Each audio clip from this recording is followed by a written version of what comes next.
Bienvenue à la deuxième capsule sur l'optimisation et la programmation linéaire. Dans la précédente capsule, la première, on a vu comment on peut prendre, lire un problème et le traduire donc en une équation et le représenter par ce qu'on appelle un polygone de contrainte. On a ici deux exemples, les deux exemples que j'ai faits dans la précédente capsule. Le premier à la main, et le deuxième à l'aide de Desmos. Alors, donc Desmos ou une calculatrice affichage graphique ou n'importe quelle façon de représenter adéquatement. Et on voit bien sûr que si on fait bien les choses, ça nous donne bien sûr le même résultat. Là, dans cette capsule, on va voir comment on peut optimiser par la première technique, la technique de la droite baladeuse. La prochaine capsule vidéo va montrer une autre technique pour optimisation et pour optimiser. Et quand ce sera le temps de le faire vous-même, vous pourrez choisir celle qui vous apparaît la plus facile, celle que vous préférez. Chacune a ses avantages. Alors, il s'agira pour vous de choisir. Alors ici, on a représenté toutes les contraintes associées aux données du problème. Dans la précédente capsule, on ne s'est pas du tout attardé aux objectifs. Tout ce qu'on a fait, c'est qu'on a fait finalement mis en inéquation et représenté les données du problème. Donc ici, l'objectif, c'est que l'agriculteur souhaite maximiser ses revenus en priorité et ensuite minimiser la quantité d'engrais. On veut savoir quelle sera la superficie de chacune des semences, à l'aide de chacune des semences, afin de réaliser l'objectif. Donc ici, on se rappelle, en abscisse, on est allé placer la superficie de maïs et en ordonnée, celle de blé. Ici, avec Desmos, les axes ne sont pas identifiés, mais sont sous-entendus, bien sûr, c'est les mêmes. Alors, là-dedans, il va falloir aller traduire les données qui ont rapport aux revenus et à l'engrais. Alors, dans la dernière phrase, ici, on a 1 kilomètre carré de maïs rapporte 26 000 et nécessite 21 kilolitres d'engrais. Donc, on a deux quantités différentes ici, donc les revenus et la quantité d'engrais.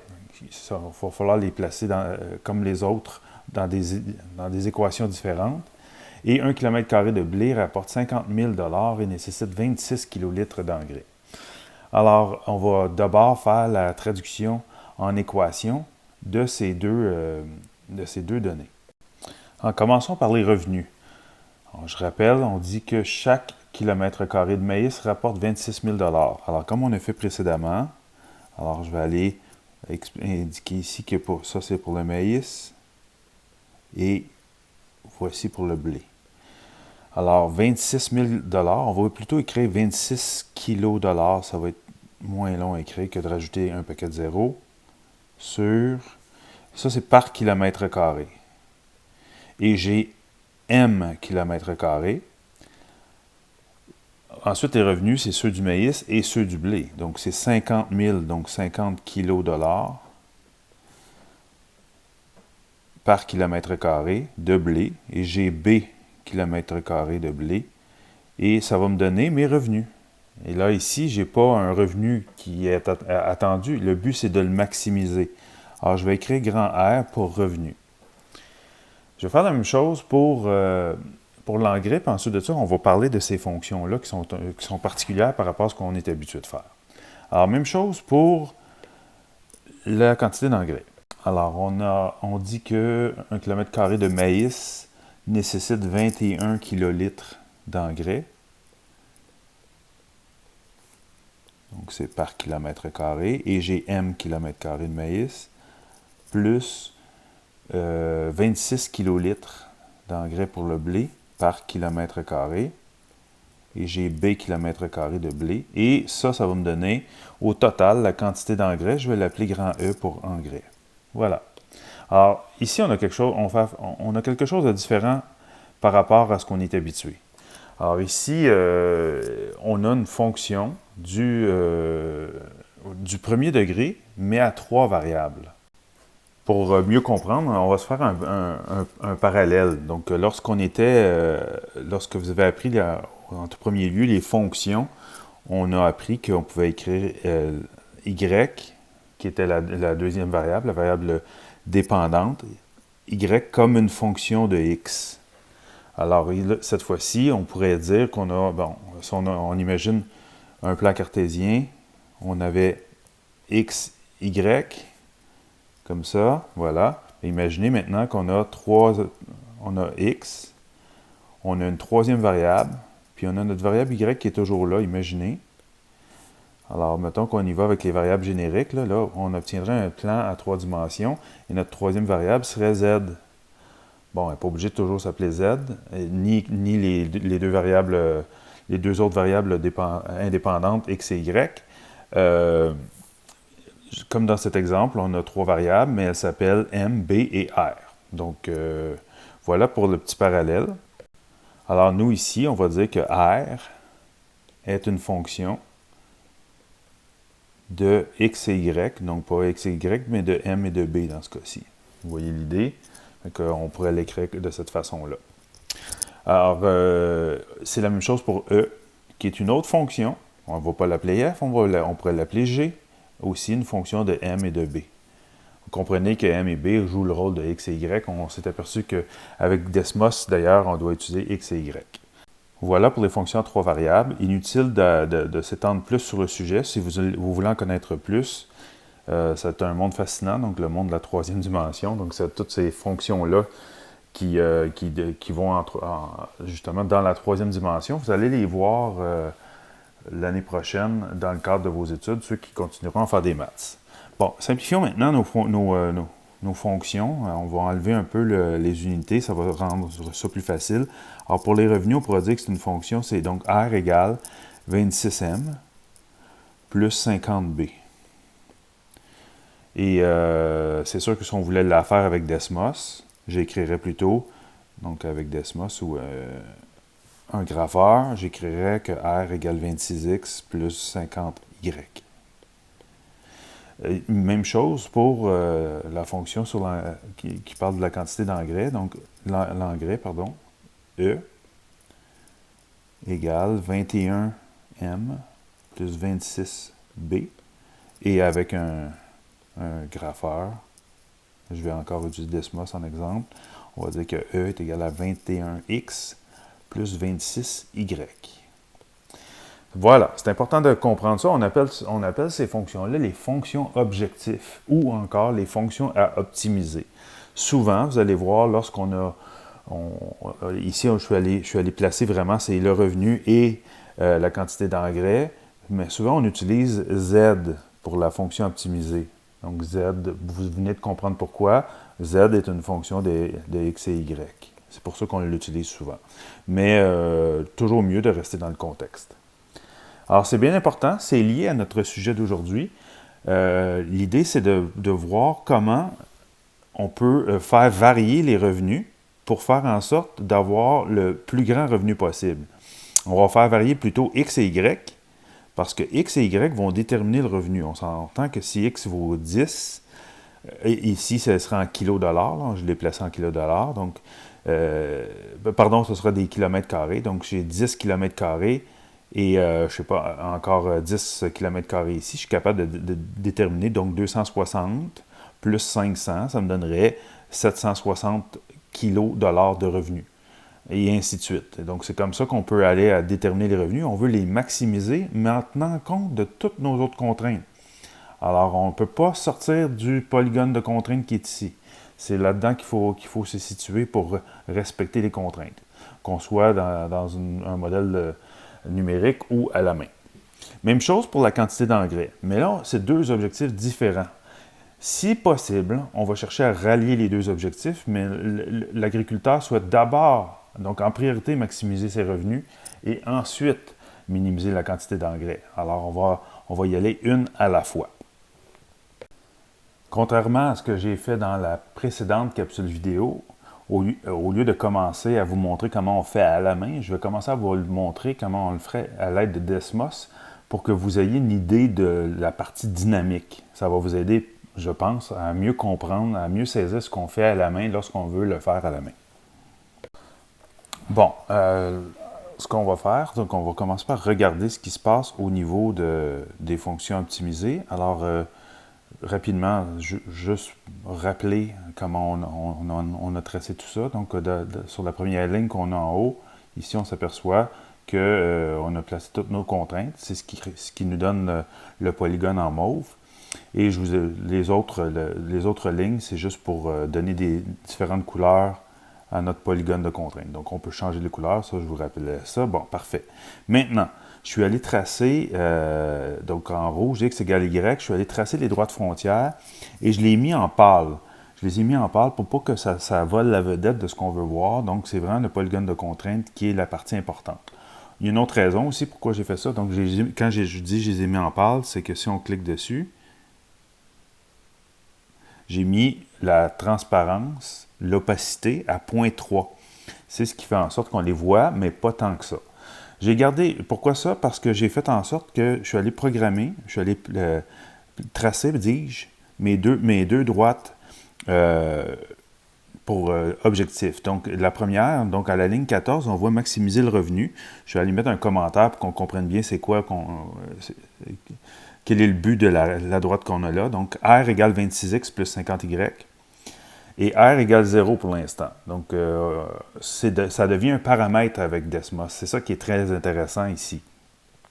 Et ça va nous aider à comprendre ce qui se passe lorsqu'on le fait à la main. Et l'autre, en ligne 17, on a minimisé l'engrais. Donc, la droite E égale 21x plus 26y. Et pour l'instant, E égale 0. Comprenez que R égale 0, en réalité, ce qu'on est en train de faire, c'est qu'on est en train de fixer l'ordonnée à l'origine. Pour l'instant, R égale 0. Si on bouge le R, on recalcule. Par exemple, si je m'arrête à 100 ou 90, là, je suis en train de me dire que 26x plus 50y égale à 90. Je peux donc déterminer quelle est l'ordonnée à l'origine de cette droite-là en le calculant. Donc, c'est possible de le faire ainsi. Donc, il suffirait d'isoler Y et je serais capable de trouver l'ordonnée à l'origine. Je pourrais l'afficher un petit peu à côté. On verrait, donc, voilà qu'en bout de ligne, quand je bouge le revenu, on voit bel et bien la droite s'avancer. Alors, c'est ce qu'on veut voir. On voit la droite qui monte au fur et à mesure que le revenu monte, c'est normal. Donc, ça prend des X et des Y, donc une superficie de maïs et une superficie de blé de plus en plus grande pour avoir des revenus de plus en plus grands. Voilà ce qui se passe. Donc, on voit bel et bien les revenus changer. Très bien. Maintenant, même chose pour l'engrais. Donc, la quantité d'engrais apparaît ici. Voilà, on le voit bel et bien comme ça. Excellent. Donc, si on veut, on va revenir à notre fonction objectif, on veut maximiser le revenu. Alors, dans le polygone de contrainte que nous avons là, on veut avoir la solution qui nous donnerait le plus grand revenu. Alors, si on bouge le revenu, on s'aperçoit que le revenu devient de plus en plus grand, mais ici, on est complètement à l'extérieur du polygone de contrainte. Alors, il n'y a aucun point de la droite qui convienne à nos contraintes. Si on continue d'augmenter, on s'aperçoit que maintenant, on approche, on a dans le coin inférieur droit, on a un point qui vient correspondre. Alors, on a un revenu de 420, puis là, on a une solution à ce moment-là qui s'apparente à faire presque juste du blé. On a un certain revenu. Et là, si on continue d'augmenter, on a beaucoup plus de points qui sont à l'intérieur donc de notre polygone de contrainte. Donc, l'endroit où la droite rentre dans le polygone de contrainte, cet endroit-là, tout ça est possible. On peut avoir des solutions.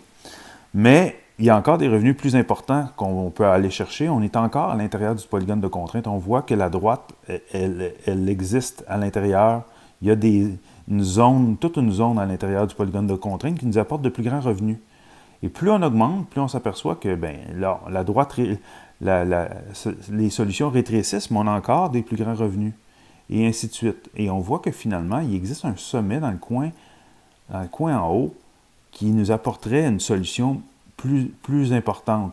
Donc, il faudrait aller trouver cette solution-là. Et on s'aperçoit, lorsqu'on zoome, que c'est à l'intersection de deux de nos contraintes. Donc, la droite rouge, okay, ou la droite rouge qu'on avait tout à l'heure, où x est égal à y, et la droite verte qu'on avait montée, qui apparaît ici. X plus y égale 16, c'est celle-là. C'est pas celle-là. Ah, voilà. C'est 4,5x plus 6,5y égale 104. Donc, c'est celle liée au temps. Donc, le maximum de temps. Alors, et de x égale y, c'est l'endroit où on serait capable d'aller chercher un revenu maximal. Donc, on l'a vu à l'aide de la droite baladeuse. Donc, en faisant balader notre droite, on s'aperçoit de ça. Donc, je vais revenir. On voit qu'on a un revenu là, on ne l'a pas calculé. Là. On l'a juste fait rapidement. On voit qu'on a un revenu qui donnerait 720 kilo-dollars. Donc, 720 milliers de dollars de revenus. On pourrait s'attendre à ça. Sans le calculer, là, ça nous donne une bonne idée.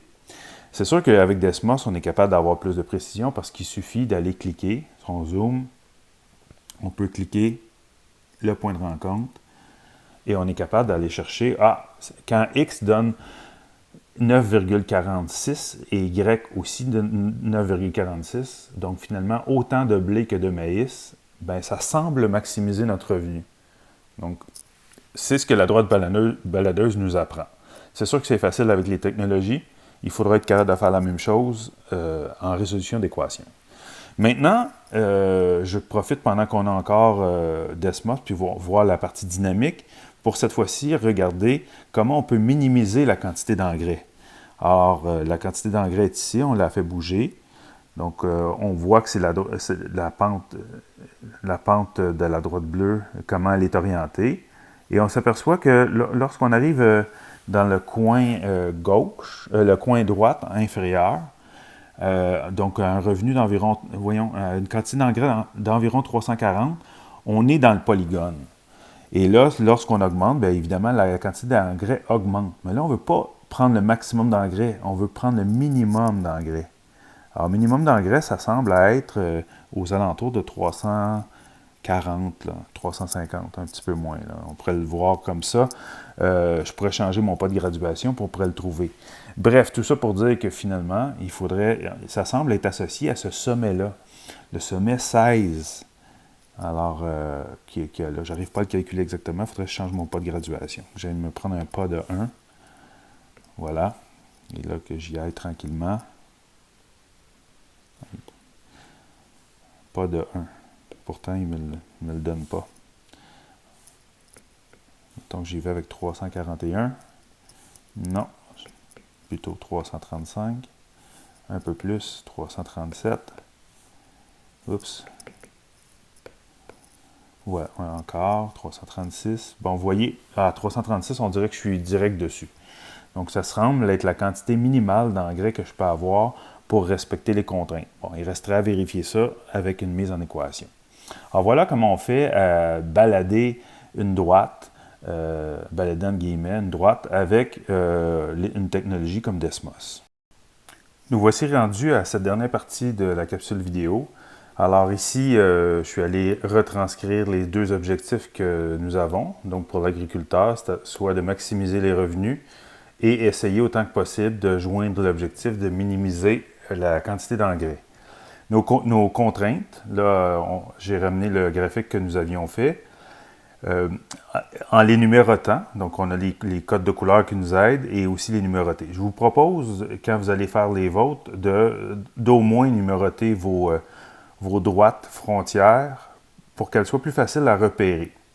Alors ici, on a vu tout à l'heure que notre droite baladeuse, donc si on veut faire balader l'objectif du revenu, c'est-à-dire modifier le revenu pour voir ce qui se passe, on s'est aperçu que notre droite avait cette allure-là, donc une pente négative.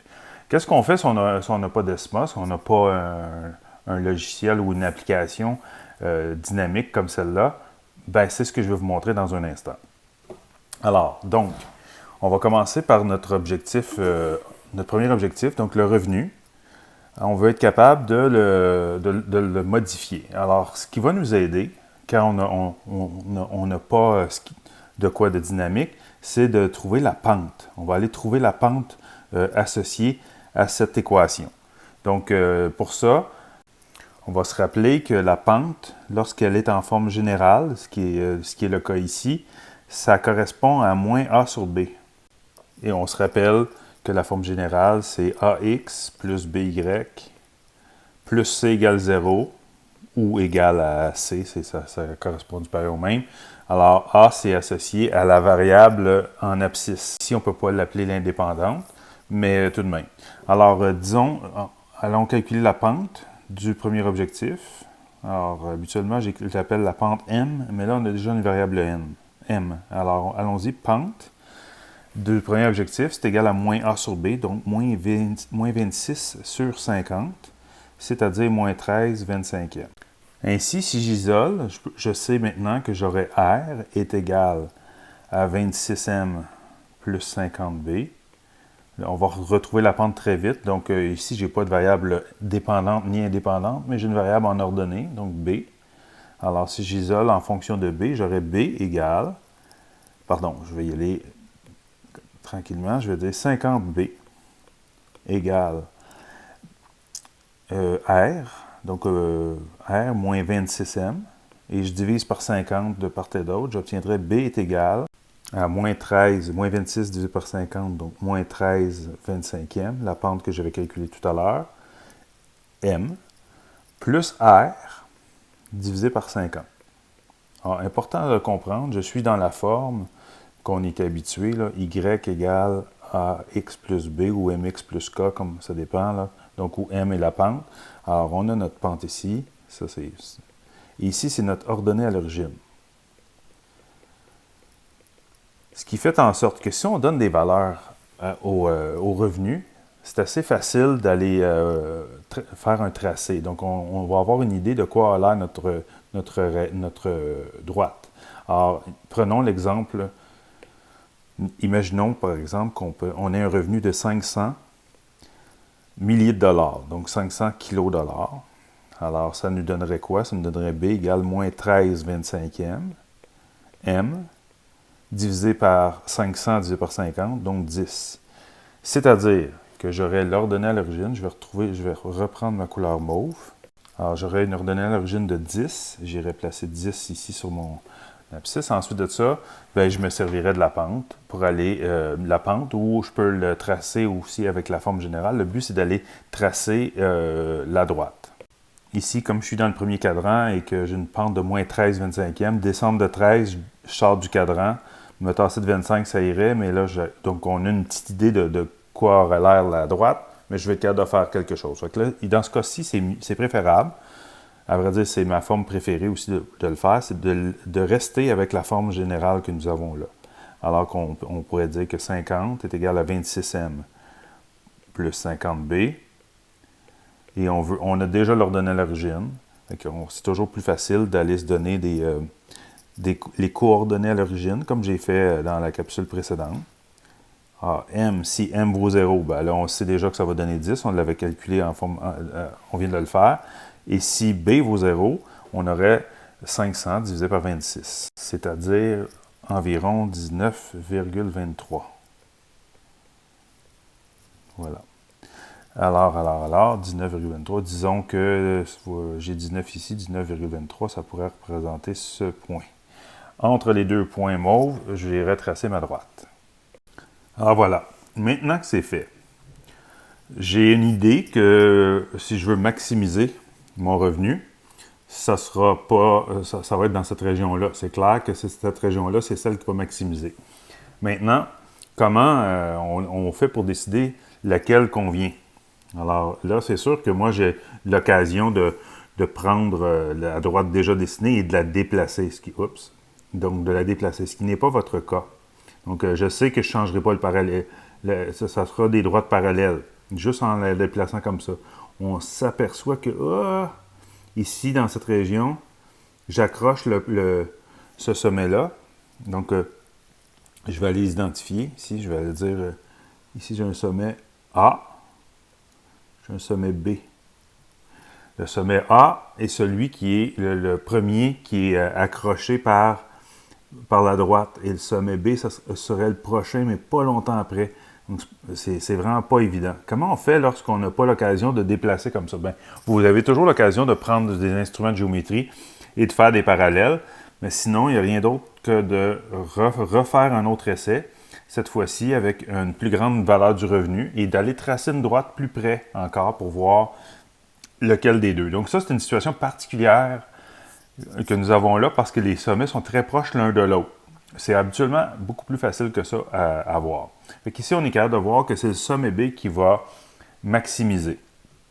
Maintenant, il reste à trouver les coordonnées du sommet B. Et c'est pour ça que j'ai pris la peine d'identifier les droites frontières. Alors ici, j'ai la droite 4 et ici, j'ai la droite 6. Alors, au croisement de la droite 4 et de la droite 6, je vais trouver les coordonnées de mon sommet B qui va maximiser mon revenu. Alors, j'ai juste à prendre la droite frontière, donc M égale à B, et la droite frontière ici, 4,5M plus 6,5B égale 104, et je vais être capable de trouver les coordonnées qui fonctionnent. Alors, c'est ce qu'on fait tout de suite. Alors, on a dit qu'on avait en système M égale à B et 4,5M plus 6,5B égale à 104. Avec la forme de système qu'on a en ce moment, d'équation, le plus simple serait d'y aller par substitution. Alors, je pourrais substituer en lieu et place du M, je le remplacerai par B, ou l'inverse, ça ne change rien. Donc, allons-y. 4,5M est remplacé par B plus 6,5B égale à 104. Ce qui nous donne 4,5B plus 6,5B, c'est-à-dire 11B égale à 104. Et on détermine B comme ça. B égale 9,46. Exactement la même chose qu'on nous avions trouvé tout à l'heure avec Desmos, les coordonnées que Desmos a trouvées. Si on fait la même chose, on remplace par M, on va s'apercevoir que ça donne la même chose. Bref, pour maximiser le revenu, on pourrait répondre. Alors, pour maximiser le revenu, il faudrait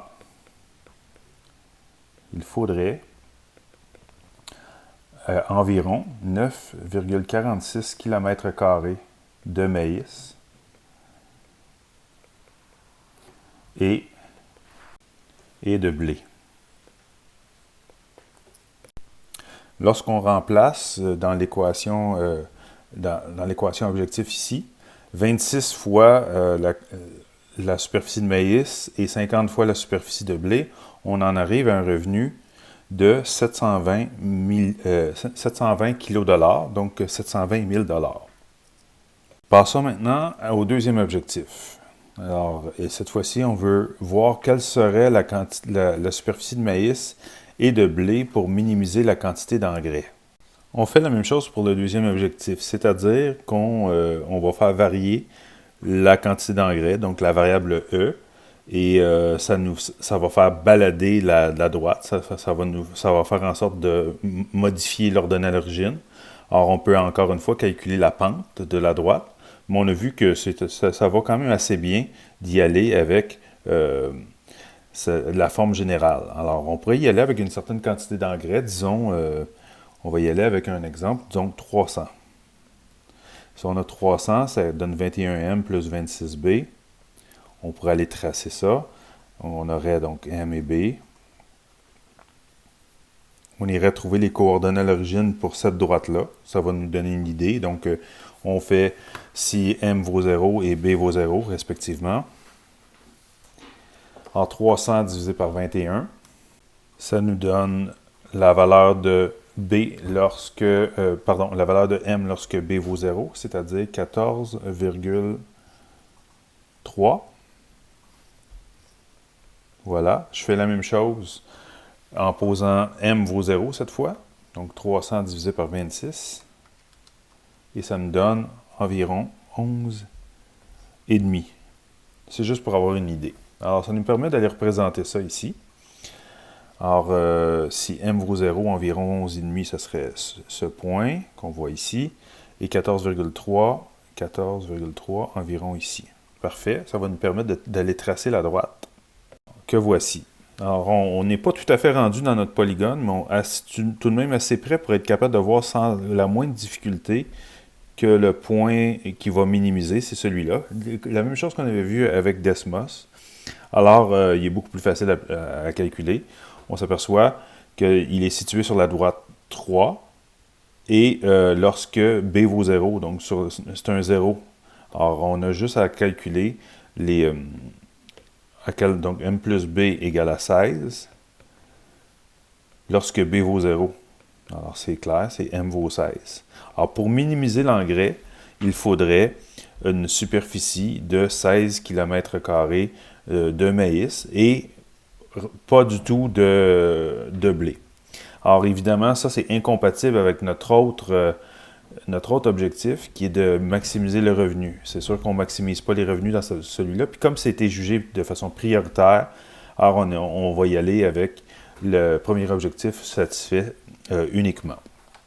Alors voilà comment on utilise la technique de la droite baladeuse. Lors de la prochaine capsule vidéo, on va reprendre encore une fois le même problème. Évidemment, on va aller un peu plus rapidement parce qu'il y a des choses là-dedans qu'on a déjà découvertes. Et on va voir une autre façon d'aller optimiser, donc déterminer c'est quoi la solution optimale, qui ne changera pas, bien sûr, on va s'attendre exactement aux mêmes choses, et vous aurez l'occasion de pouvoir comparer les avantages et inconvénients de chacune des méthodes.